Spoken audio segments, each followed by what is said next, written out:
One of the greatest paradoxes of life is the paradox of giving.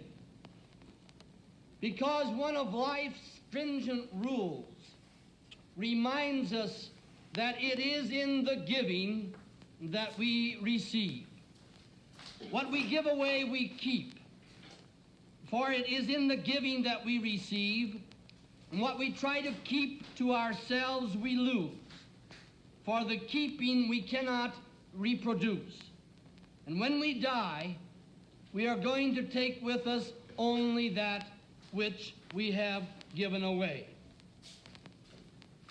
Now, I don't believe that perhaps most of you realize the fact, but there's one fact in nature that is very striking in this regard. And that is that most people like dogs. And on the other hand, most people do not like cats. Now, it is true that some people like both dogs and cats. And there are some people who do like cats. But the majority of people like dogs, and the majority of people do not like cats. And I believe there's a very definite reason for that. Because if we analyze it, we'll find that the dog by nature is a very grateful animal. And on the other hand, the cat by nature is a very selfish animal. Now let's take an example. What does the dog do? Feed him, and even before he begins to eat, he will bark his gratitude for the gift that you have given him. Take the dog to the worst part of the world, and he will be thankful that he is privileged to be with his master, no matter what the difficulties are under which he has to live. And everything in the dog's life around its master is a constant expression of gratitude. On the other hand, the cat is just the opposite. Even when the cat purrs, you know, as it brushes along your pant leg, it's only because it's enjoying the physical comfort by having its fur rubbed in such a manner. And most cats would be tickled to death to stay at home next to the fire and let the master or the mistress leave and be perfectly content to be away from the master or the mistress. Now, I believe this is indicative of one of the basic attitudes of human nature. We tend to like people who are grateful. We tend to like or dislike people who are ungrateful in life. You know, I believe there's one person who is the most disliked of all people, and he's the ingrate. How often do you not hear it said, well, at least he could have shown gratitude? Now, we have a beautiful example of this in the parable about the 10 lepers. Do you remember that parable? There were 10 men, so the story goes, that had leprosy. And of course, leprosy is a very dread disease. And at that time, perhaps even more so than today with our modern knowledge in medicine. And so these 10 lepers beseeched Christ to cure them. And he did. And then the story goes on and tells us that only one came back to give thanks. And Christ asked this one who returned, he said, weren't all 10 made clean? And then he added, where then are the other 9? Because although we love gratitude, although gratitude is attractive in others, still in human nature, how often do we not tend to be ungrateful for the gifts of life and the gifts of living? We have a question that's asked in AA many times, and that question is, where are the old-timers? What's happened to the guys and the gals who were in AA 5, 10, 15 years ago? You never see them anymore. We might paraphrase that and say, where are the other 9? Is this human ingratitude I don't know. Thoughtlessness? Perhaps. Failure to recognize a gift? Perhaps. But I do know, and I am convinced, that one of the greatest contributory causes to the so-called leakage in AA is the fact of ingratitude. Because we say in the 12th step, having had a spiritual awakening, as a result of these steps, we tried to carry this message to other alcoholics and to practice these principles in all of our affairs. This is the same idea that was given to Peter centuries ago, when he was told, and you being converted, you in turn convert your brethren. As you have been given, so give it to somebody else, because it's in the giving that we receive. So in AA, we give what we have in order to get more of what we have got. You know the reason for that, I believe? Because I believe the average alcoholic is a very proud individual, a very egotistical personality, and in our endeavor to maintain sobriety and adjust to life, perhaps we can't take the pedestal of life as easily as the average human being. So in order to go off on a tangent of pure love of God and our neighbor, I think we're much more secure on giving in order that we might receive. That is the gratitude that we should practice in AA. I never will forget Dorothy Sheeran, who was the founder of AA in Indianapolis, and who happens to have been my sponsor, and whose name I use freely because Dor died some years back. I have heard him say many, many times over and over again, this is a give program. It's as simple as all that. This is a give program. Having had a spiritual awakening, we in turn carry this message to alcoholics. We give what we have received. Now, many fellows in AA, many gals, will go on 12-step calls and they'll say, well, now I've called on 10 people and they all stayed drunk. I must be no good. They get very discouraged and very full of self-pity. Or perhaps here's another one, we'll call on 10 new guys or gals and they'll all stay sober. And then what happens? Boy, look, 10 AAs, they're all sober. And I'm their sponsor. And then he goes home and he looks into a mirror and admires that big shot sponsor. Then he goes out and invites the guy in the mirror out for a drink. So therefore, again, it is emphasized to us, it is in the giving that we receive. We give in order to keep what we have got and to get more of what was given to us. What are we going to give away? Well, the Big AA book tells us very simply, tell them what happened to you. You know, so many say, well, what am I going to talk about? Well, just tell them what happened to you. You've got loads to talk about. You know it backwards. Tell them what happened to you. So I think that if we again ask ourselves, what happened to the old-timers? And by old-timers, I mean anyone who has been in AA and no longer associates with the groups. I believe we can paraphrase that by saying, what happened to the other 9? Where are the other 9? They simply stopped giving.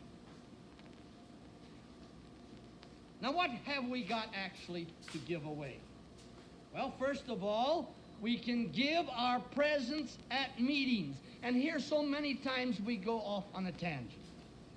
We go to a meeting and they have some lousy speaker. Of course, there are some pure-minded AAs who say that no speaker is lousy, which I don't agree with. But it is true that we go to a meeting and the discussion is a very poor level or something. We go home and, gosh, I didn't get nothing out of the meeting. That isn't the question. Did we give? By our very presence, we have given hope to someone perhaps there for their first time. we are going there with the purpose of giving, then we are never disappointed. We had a successful meeting no matter who spoke, no matter what they spoke about, no matter how long or how short was their talk. We had a successful meeting because we gave ourselves, and in turn we got more sobriety. Then we can give encouragement to the new guy. Give a listening ear. You know, the greatest value of therapy, particularly in the alcoholic and the neurotic fields, is to be a willing listener. So many people come to me and they say, Father, you know, I did just what you told me a couple years ago, and it all came out just as you said, and I didn't tell them anything. But they had figured it all out as they talked and talked and talked. To give a good ear, to give encouragement to the newcomer. You know, so many want to avoid the problem children in AA. You know, we have our problem AAs the same as the world has us as a problem. And you'll find so many of the fellas and gals in AA say, oh, here she comes, here he comes, I'm going to get out of the way from her. My goodness. It hasn't been too long when we needed a good ear. So we can give a listening ear. We can give encouragement. Then we can give attention to what's said at a meeting. And we might say here, in regard to the talk, where were the other 9? They were sleeping. You know, I'm amused at times. I will give a talk, and somebody will come up and say, gee, Father, that was a wonderful talk. I say, it was? What did I say? That puts them on the spot. But can we take some one thing home from that talk? In other words, if we give our attention to get something out of that talk, we will take home much more than we gave. Then we can give action to what we hear. Many of us go to AA meetings, we hear fine AA, but it doesn't take effect in our lives because we give no action to it. Action is the magic word. Then we can give a talk once in a while in AA. And a lot of guys and gals will excuse themselves. Well, what am I going to say? I'm no professional speaker. Tell them what happened to you. And you know, even the lousiest speaker in the world has got something that someone in that audience has been waiting for a long, long time. After all, God can write straight with a crooked line. Nobody knows better than I. So no matter how inadequate we feel in speaking and giving the message, someone is going to want just what we say in the way we say it to solve something in their lives that they've been waiting a long, long time for that solution. Then we can give a big book to our babies, the ones we sponsor, and to someone else who perhaps cannot afford it. You know, it's amazing to me. It's amazing to me how many in AA have never read the big AA book. It's amazing how many have never purchased the big AA book, much less how many have ever given it away to someone else. This is a give program. I can remember back 17 years ago when I came into AA, there was one thing that was never thought of.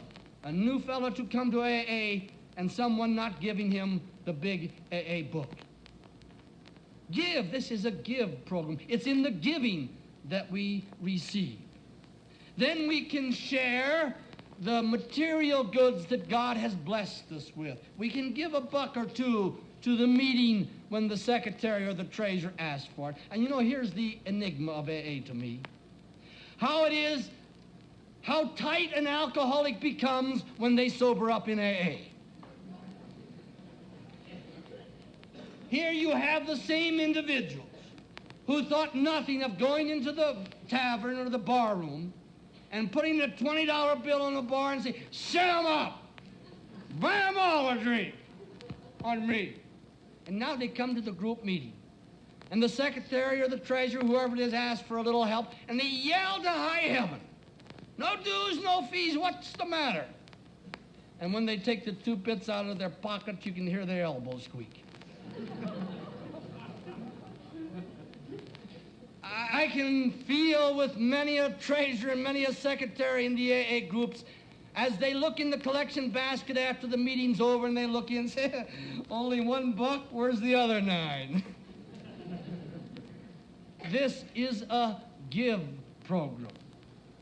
Then we can give of the professional talents that we may have been blessed with. Out here, you have many chances of that. Many are talented people. Many are professional speakers, professional actors. To give that to entertain the group, I think, is a tremendous thing. I think that's the acme of giving of oneself. And those people who do that undoubtedly receive far beyond that which they give. Because in all this giving business, in all this paradox of giving, the one thing that we can never do, and that is outdo Almighty God in generosity. He will not be outdone in generosity. As we give, we shall receive. Then we can give whatever that has been given to us along the path of sobriety, in AA or out of AA, as it has been given to me. First, I have my sobriety. I have happiness. I can share that. I have financial helps that I had not before. I can share that. I can give of AA literature. I can give of the big book to the newcomers who perhaps have not had a chance or not able at this time to buy one. All these things I can give because it's in the giving that I receive. But perhaps the biggest opportunity comes when we can give of ourselves on a 12-step call. And to me, this is the most missing factor in AA today. The neglect of sponsorship. The giving of ourselves. I may not have much money to share. I may not have much material things to share, but I have got a lot of me that I can share with someone else on a 12-step call, on sponsoring a new fella or a new gal for AA. Why is this that it is so neglected today? I don't know. Is it ingratitude? I don't know. Is it thoughtlessness? Perhaps. But I do know it's true. I do know that one of the biggest things missing is the serious taking of the responsibility of sponsorship. Now, of course, in regard to sponsorship, I think there's many reasons why we fail. I think there are many reasons why we don't, perhaps, practice sponsorship as much as we should. But again, since there's no dues or fees in AA, there's also no do's or don'ts in AA. Whether some people would like to have you believe otherwise or not. There are no rules in Alcoholics Anonymous. There are no do's, no don'ts. However, I'm going to try to give you, from my experience, a series of suggestions to be carried out in relation to sponsoring a new fellow or in relation to sponsorship. And in giving these suggestions, I'm bound to use a do or don't. But when I do, you don't got to do it if you don't want to. First of all, in the 17 years in AA, I find the most missing factor is failure to follow up the initial call. How many guys and gals, sure, they'll call on a new guy, and that's the end of it. They say, hello, I'm from AA, yeah, goodbye, I'll see you sometime. But no wonder the guy don't stay sober. No wonder the guy never gets to the meeting. Following up that initial call, I think, is so very important. Not pampering, but getting over to that new guy that you're willing to give if he wants what you've got. We don't tell him what he has to do. We simply give what we've got. I remember my sponsor using the expression many times, and he was known in our part of the country very widely as one of the most successful sponsors in that area. And he would approach a new one, he would say, now look, mister, I'm not here to sober you up. In fact, I don't care whether you die drunk. But I'm very interested whether I die drunk or sober. And I'm here, therefore, to give you everything I've got if you want it. I'll stay day and night if you want it. And he gave of himself, because it's in the giving that we receive. Then in regard to sponsorship, don't expect success. It says in the step, we tried to carry the message. That's all that's necessary. It doesn't say we succeeded in carrying the message. You have succeeded if you have stayed sober. That is what we're supposed to be aiming at, because it's in the giving that we receive. Therefore, I call on a new fella for the purpose of staying sober, not for sobering him up. And if he doesn't choose to stay sober, I can't help that. I have stayed sober. I've done the best I can. That will eliminate this self-pity and this cockiness which follows on too many lack of successes and too much success in 12-step activity.